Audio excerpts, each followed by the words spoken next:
Hello hi welcome नमस्ते, मेरा नाम है ऋतिक और आज हम फिर से बात करने वाले हैं एक और इम्पोर्टेंट कंसेप्ट की। तो जैसा कि आप जानते हैं मैं बिजनेस मैथमेटिक्स के ऊपर पहले ही एक प्लेलिस्ट बना चुका हूं और ये वीडियो उन कॉलेज के बच्चों के लिए है जो इस टाइम सेमेस्टर 2 या सेमेस्टर 4 का एग्जाम देने वाले हैं, वही बिजनेस मैथमेटिक्स सब्जेक्ट का। तो चलो फिर शुरू करते हैं एक और इंटरेस्टिंग कंसेप्ट के साथ। ठीक है, ये वीडियो अब हमने पिछली वीडियो में बात करी थी चैप्टर नंबर 2 के कुछ इंपॉर्टेंट कंसेप्ट्स की, पिछली कुछ वीडियोस में जहां पे मैं करवा रहा था लिमिट ऑफ फंक्शन।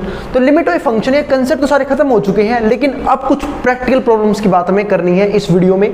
ठीक है, इस वीडियो में हो सकता है या फिर इस अगली वीडियो में भी हो सकता है। ठीक है, 2 या 3 वीडियो जरूर बनेंगी, उसके बाद हम चलेंगे ठीक है अपने नए चैप्टर के ऊपर, जिसकी शुरुआत मैं अगली 2-3 वीडियो के बाद कर दूंगा। तो चलो फिर शुरू करते हैं आज की क्लास।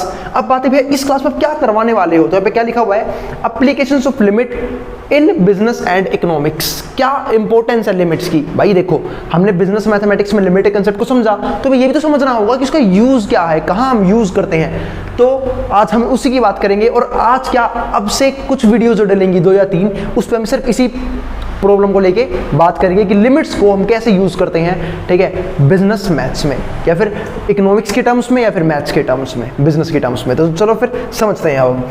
तो applications of limit in business and economics, इसमें 2 ही तरीके की हमारे पास प्रॉब्लम्स आएंगी।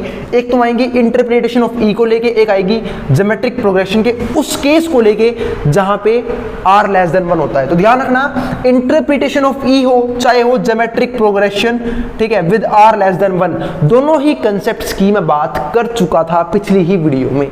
आई बात समझ में? पिछली वाली वीडियो में मैंने आपको समझाया था कि इंटरप्रिटेशन ऑफ ई कैसे करते हैं। ठीक है, तो भाई जिसने वीडियो ना देखी हो तो वो पहले इससे प्रीवियस वीडियो जरूर देख ले। आई बात समझ में? ये मेरे हिसाब से वीडियो नंबर 11 है, हैशटैग 11 के नाम से जाएगी यूट्यूब पे, तो हैशटैग 10 वो बच्चे जरूर देख लें, या फिर मैं उसका लिंक आई टैब पे भी लगा दूंगा, आप वहां जाके भी देख सकते हैं, या फिर अभी तो एक सिंगल प्लेलिस्ट बनी है, आप आराम से विजिट करके वहां पे देख सकते हैं। ठीक है, तो इन दोनों टॉपिक्स के ऊपर में क्या होते हैं, ज्योमेट्रिक प्रोग्रेशन का कौन सा केस होता है r लेस देन 1, या फिर इंटरप्रिटेशन ऑफ ई क्या होता है, मैं अच्छे से डिटेल में बात कर चुका हूं पिछली वीडियो में। तो बिना उस वीडियो को ये वाली वीडियो देखने की गलती बिल्कुल ना करें, पहले आप वाली वीडियो देख लें, उसके बाद ये वाली वीडियो शुरू करें। तो चलो फिर शुरू करते हैं अब हम।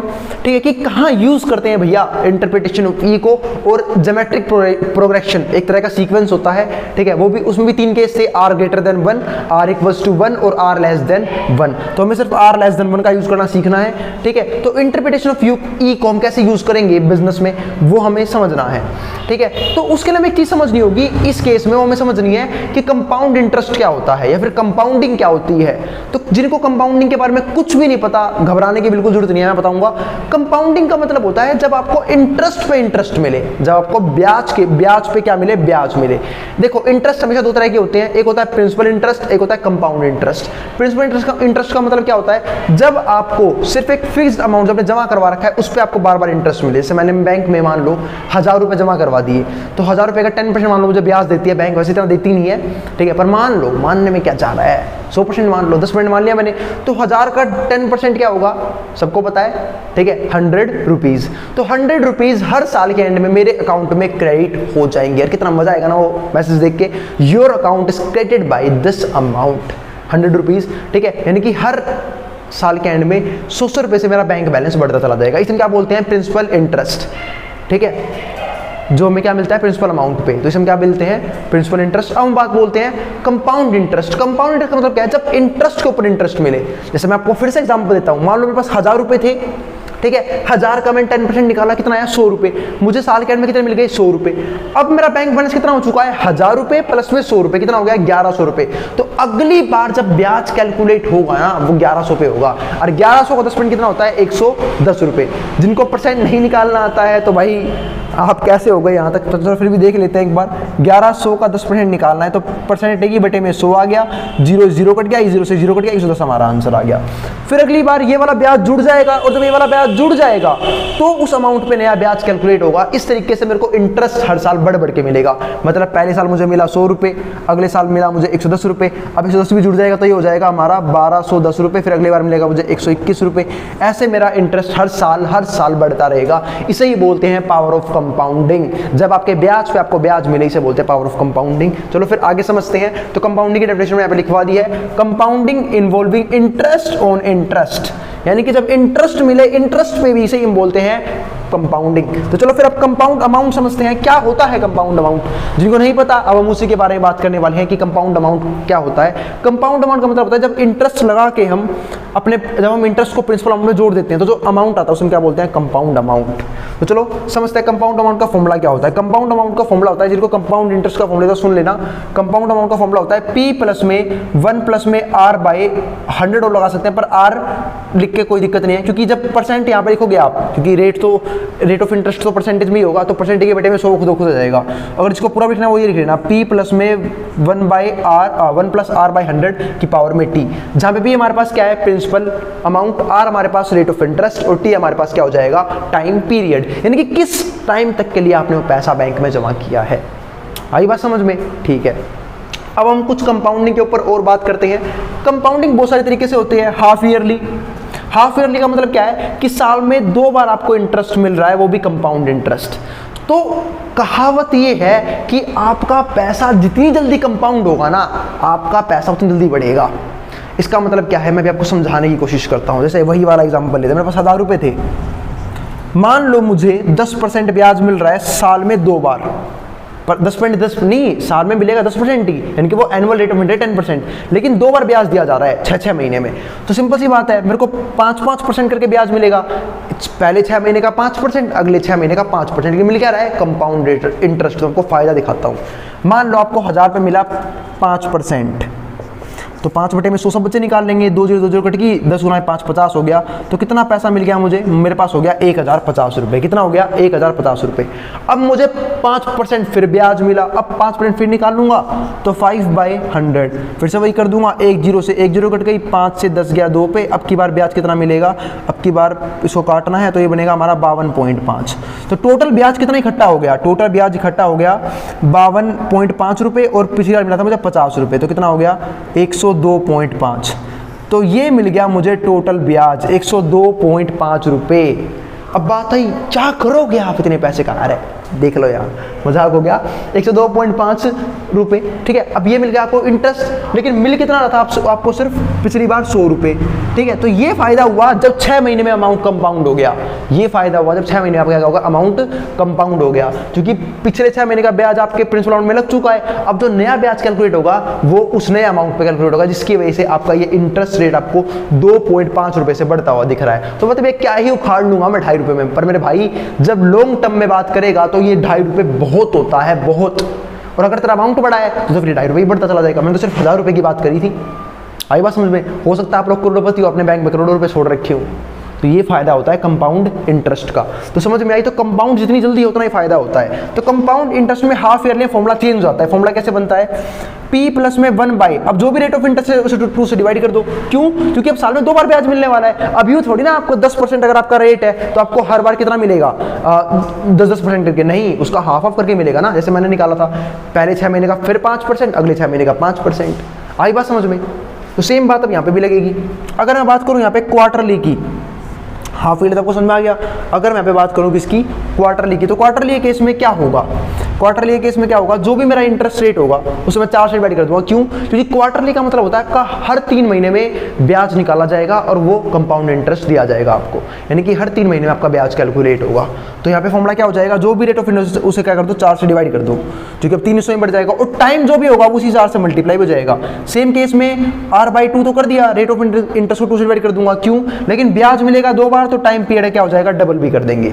ऐसे यहाँ पे रेट ऑफ इंटरेस्ट को क्या कर दिया, 4 से डिवाइड, लेकिन टाइम को कर दूंगा 4 से मल्टीप्लाई। क्यों, क्योंकि मुझे एक ही साल में 4 बार ब्याज मिलने वाला है। अब ऐसा ही मंथली भी होता है। मंथली में क्या होगा, आपको हर आपका ब्याज जो है, जो भी रेट ऑफ इंटरेस्ट है, मान लो 12% है, तो आपको 1-1% करके हर महीने आपको ब्याज मिलेगा। आई बात समझ में। तो क्या हो गया, मेरे पास में जो भी रेट ऑफ इंटरेस्ट है उसे 12 से क्या कर दिया, डिवाइड, यानी कि मेरा अगर 12% पर एनम था रेट ऑफ इंटरेस्ट, तो उसका 1% कितना, 12 से करके कितना हो गया, 1% पर मंथ। तो 1% और जो टाइम है वही 12 से मल्टीप्लाई हो जाएगा। क्यों, क्योंकि अब मुझे एक ही साल में 12 बार ब्याज मिलने वाला है। बात खत्म। तो ये आए कुछ फॉर्मूले, क्वेश्चंस भी करेंगे इन फॉर्मूलों के ऊपर, फिलहाल तो सिर्फ इन फॉर्मूलों को समझ लो। तो अगर रेट ऑफ इंटरेस्ट ऐसे काउंट होता है तो आप उस रेट ऑफ इंटरेस्ट को जितनी बार ब्याज निकलने वाला है उससे डिवाइड कर दो और टाइम पीरियड को उतना ही बढ़ा दो। जैसे क्वार्टरली में 2 बार मिलता है तो रेट ऑफ क्वार्टरली में 1 साल में 4 बार मिलता है, ठीक है, तो 4 से डिवाइड कर दो रेट ऑफ इंटरेस्ट को और टाइम को 4 से मल्टीप्लाई कर दो। हाफ ईयरली में 2 बार मिलता है तो रेट ऑफ इंटरेस्ट 2 से डिवाइड करो और टाइम को 2 से मल्टीप्लाई कर दो। मंथली में 12 बार ब्याज मिलता है तो रेट ऑफ इंटरेस्ट को 12 से डिवाइड करो और पूरे को टाइम पीरियड को 12 से मल्टीप्लाई कर दो। आई बात समझ में? ऐसे ही अगर मान लो m टाइम्स आपका अमाउंट कंपाउंड होता है, ठीक है, तो उसे m से डिवाइड करो। ये फॉर्मूला आ गया जनरल फॉर्मूला, ये फॉर्मूला क्या है? General formula. m से डिवाइड करो और उसी टाइम m से मल्टीप्लाई कर दो। किसको? टाइम m से मल्टीप्लाई कर दो उसी टाइम पीरियड को, ठीक है। अब समझते हैं इसका लिमिट्स में कंसेप्ट। अगर आपको am निकालना है, ये काफी इंपॉर्टेंट बात आ गई यहां से, ठीक है। अगर आपको मान लो am निकालना है, limit m tends to infinity, m tends to infinity, तो प्रिंसिपल अमाउंट 1 प्लस में r बाई m। अब इस r बाई m का मतलब क्या है? वही जो फॉर्मूला बना था रेट ऑफ इंटरेस्ट, और ये क्या है? m, मतलब जितने टाइम्स आपको मिलने वाला है और उसे m से हमने यहाँ पे मल्टीप्लाई कर दी। अब ये सेम रह गया। अब देखो r बाई m, क्या मैं लिख सकता हूँ m बाई t को? बस एक बात लिखने के लिए लिखा मैंने, इसे क्या लिख दिया? m by r, m by r यहाँ पे लिख दिया rt। देखो सब जानते हैं जब पावर के ऊपर पावर हो तो पावर से पावर क्या होता है? मल्टीप्लाई। तो r से r बेटे r कट जाएगा, m इंटू टी वापिस सेम बन जाएगा। मतलब मैं कहना ये चाह रहा हूँ m बाई r मल्टीप्लाई में rt वापिस क्या बन जाएगा? mt। तो मैंने इसी को इस फॉर्म में लिख दिया। पता है क्यों लिखा? क्यों? तो जिनको तो फॉर्मूला है ना उन्हें याद दिलाता हूँ कुछ। ई की representation, limit n tends to infinity का हमने ये पढ़ा था, ठीक है। यहाँ पे p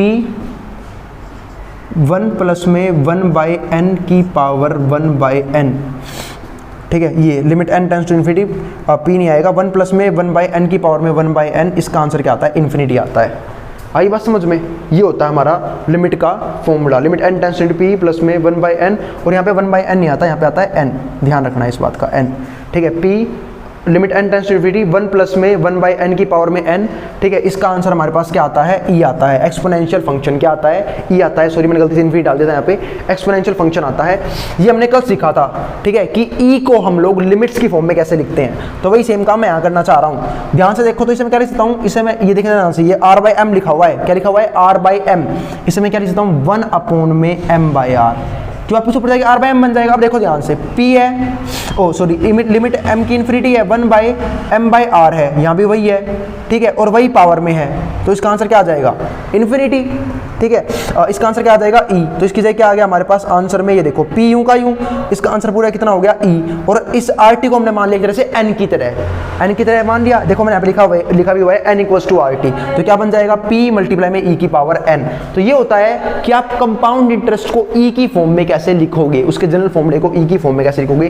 कंपाउंड इंटरेस्ट में आता है तो समझा चुका था, अब उसे e की फॉर्म में कैसे लिखा हमने यहाँ पे सीख लिया।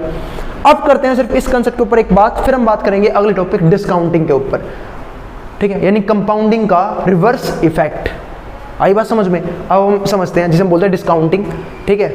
अब देखते हैं यहाँ पे कि किसी को डिस्काउंट देना। Determine the amount of at the end of 4 years, कि 4 साल बाद हमारा पैसा कितना हो जाएगा ऑफ एन इन्वेस्टमेंट। एक इन्वेस्टमेंट करी हमने 1000 रुपए की, भाई बहुत बड़ी इन्वेस्टमेंट कर दी, इतना पैसा कहाँ से आया आपके पास, ठीक है। 4 साल तक हमें क्या कर, 4 साल के लिए हमने 1000 रुपए की इन्वेस्टमेंट कर दी, ठीक है। If the annual interest rate 6% है, बीइंग कंपाउंडेड, कंपाउंड होगा 6% के रेट से, तो 1000 रुपए 4 साल बाद कितना बन जाएगा। अब देखो केस लड़ देती है, पहले इसमें क्या देते हैं? एनुअली, अगर एनुअली ब्याज मिलता है तो सिंपल सा फॉर्मूला p 1000 रुपए, 1 प्लस में रेट है 6%, तो 6/100 और ब्रैकेट में कितना आ गया? 4।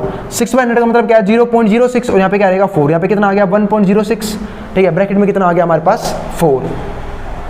जब मैंने सोल्व कर लिया तो ध्यान रखना, इसको सोल्व करने के बाद आप खुद सोल्व कर लेना। 1.06 की पावर 4 का मतलब क्या है? 1.06 मल्टीप्लाई में 1.06 मल्टीप्लाई में 1.06 मल्टीप्लाई में 1.06 मल्टीप्लाई कर लोगे तो आपका यही आंसर आएगा। और जब ये आंसर आएगा, इसमें 1000 से गुणा कर दी तो 1000, अब 1000 के पास क्या है? एक के बाद 3 जीरो, और जीरो को देख के पॉइंट आगे भागने शुरू जाते हैं, तो पॉइंट यहाँ से यहाँ शिफ्ट हो गया। हमारे पास ये क्या आ गया? Final answer. यहाँ तक कोई भी दिक्कत नहीं होनी चाहिए। ये हमारे पास क्या आ गया? Final answer 1262.6। आई बात समझ में? तो ये क्या था? जब मुझे ब्याज एनुअली कंपाउंड हो, यानी कि साल में सिर्फ 4 ही बार ब्याज मिलेगा और 4 ही बार कंपाउंड होगा, तो टाइम पीरियड में भी 4 ही रहा, और रेट ऑफ इंटरेस्ट में कोई चेंज नहीं आया, 6 का 6%। अगला केस देखो हाफ ईयरली मिलता है, तो हाफ ईयर में क्या हो जाएगा? 1000 रुपये। अब सब जानते हैं हाफ ईयरली का मतलब क्या है कि मुझे साल में 2 बार ब्याज मिलेगा, तो मुझे 4 साल में 8 बार ब्याज मिलेगा, है ना। हर साल 2 बार मिलता है ना, और रेट क्या हुआ, रेट है साल का 6%, तो 6 महीने का 3% ब्याज मिलेगा सिर्फ मुझे। तो देखो यहाँ पे क्या हुआ, तो 1000 प्लस में 1/6/2 कर दिया मैंने, ताकि ब्याज का अदा कर दूं, और 100 के लिए लेके आया, परसेंट हटेगा, बटे में 100 जरूर आएगा, ठीक है। और पावर में 8 क्यों आया, क्योंकि मुझे 1 साल में 2 बार मिल रहा है, तो 4 साल में 8 बार मिलेगा। 4 मल्टीप्लाई में टाइम था, तो 4 मल्टीप्लाई टाइम यानी कि 2 कर दिया, 4 2 जा 8 हो गया। अब सोल्व करूंगा तो ये बन गया हमारे पास। अब नीचे 1 के बाद 2 जीरो आई है, और नीचे अपोन में 1 के बाद 2 जीरो, इसका मतलब क्या है कि 2 जीरो जब आएगी, जब पॉइंट के बाद 2 डिजिट्स होंगी, तो अब इसे हटाऊंगा तो पॉइंट के बाद 2 डिजिट आनी चाहिए, तो एक ही डिजिट है मेरे पास, तो 1 जीरो मैंने खुद ले लिया, पॉइंट के बाद होगी 2 डिजिट, और ये सोल्व करके ये हो गया हमारे पास। सेम ऐसे मैंने अभी किया था, जब 6/100 है, अरे 6/100 को क्या लिखूंगा मैं, ठीक है 0.06, क्योंकि नीचे 1 के बाद 2 जीरो कब आई होंगी, जब पॉइंट के बाद 2 डिजिट्स होंगी, तो ऊपर तो 1 डिजिट है, तो मैंने 1 डिजिट और ली और पॉइंट लगा दिया। और आगे मत ले लेना जीरो, क्योंकि पॉइंट के बाद सबसे लास्ट वाली जीरो की वैल्यू नहीं होती है, ठीक है। आगे समझते हैं हम, ये आ गया 1.003, यहाँ पे आ गया 8, अब सोल्व करूंगा इसे, तो ये हो गया 1.03 और उसकी पावर 8, तो 8 बार उस सेम चीज़ को मल्टीप्लाई कर देना, ठीक है। या फिर आप, ठीक है, उससे क्या नाम है, कंपाउंडिंग टेबल से भी इसका आंसर निकाल सकते हो, ठीक है। कंपाउंडिंग टेबल के ऊपर मैं एक सेपरेट वीडियो बनाऊंगा, जहां पे मैं लॉग टेबल की बात करूंगा, एक्सपोनेंशियल टेबल की और कंपाउंडिंग टेबल की, ठीक है। तो ये आ गया हमारे पास, इसका आंसर कितना आ गया 1266.80, 1000 से मल्टीप्लाई करने के बाद, ठीक है, ये आंसर आ गया। और यही हमारे पास क्या है, फाइनल आंसर, यानी कि हमारे पास क्या आ गया, कंपाउंड इंटरेस्ट जब निकालना हमने किससे, हाफ ईयरली से। अब हमें करना है कंटिन्यूसली, इसमें क्या हो जाएगा, तो भाई देखो प्रिंसिपल अमाउंट, देखो फॉर्मूला तो ये रहेगा, p मल्टीप्लाई में e की पावर n, ये हमने बनाया था किससे, इसकी हेल्प से, इंटरप्रिटेशन ऑफ e की हेल्प से, ये वाला फॉर्मूला बनाया था। अब देखो p की जगह आ गया 1000 लिख दिया है, और e की पावर n है, और n का मतलब क्या होता है, r मल्टीप्लाई में t, यानी कि रेट ऑफ इंटरेस्ट मल्टीप्लाई में टाइम, रेट ऑफ इंटरेस्ट है 6% है ना, तो 6% यानी कि 6/100 यानी कि 0.06, तो 0.06 मल्टीप्लाई में टाइम पीरियड कितना था, 4 साल, तो 4 साल लिख के ये आ गया 0. क्या नाम है, e की पावर में आ गया 0.24, e की पावर n की जगह आता है r मल्टीप्लाई में t, r और t की मल्टीप्लाई कर दी, ये आ गया है 0.06 मल्टीप्लाई में 4, कितना आ गया 0.24, मल्टीप्लाई करनी सबको आती होगी, 6 गुना में 4 24 होता है, ठीक है। और पॉइंट के बाद 2 डिजिट है, तो 2 डिजिट छोड़ के पॉइंट लगा दिया, e की पावर आ गई 0.24, और e की पावर 0.24 का आंसर आता है 1.2712। बात है भैया आपको कैसे पता, तो बेटे बताया ना, एक्सपोनेंशियल टेबल से निकाला है। मैं आपको किसी एक सेपरेट वीडियो में बताऊंगा लॉग टेबल, एक्सपोनेंशियल टेबल क्या होती है, ठीक है, और कंपाउंडिंग टेबल क्या होती है, वहां से फटाफट वैल्यू निकालना सीख जाओगे फिर आप, ठीक है। तो 1.2712 इसके 1000 से गुणा कर दूंगा, तो ये हमारे पास क्या आ गया, कंटिन्यूसली ब्याज अगर हमें निकालना है, तो ये हमारा क्या आएगा, आंसर आएगा।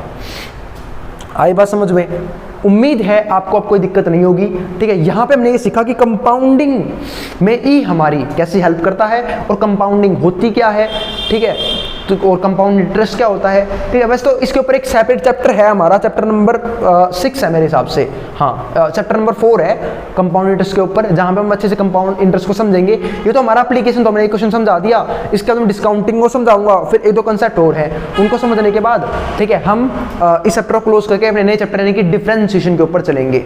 आई बात समझ में, तो भाई जिन्होंने डिफरेंशिएशन पढ़ रखा है 12th क्लास में, उनके लिए तो बहुत बढ़िया बात है, जिन्होंने 11वीं में डिफरेंशिएशन पढ़ा है, जिन्होंने नहीं पढ़ा है वो अब पढ़ लेना।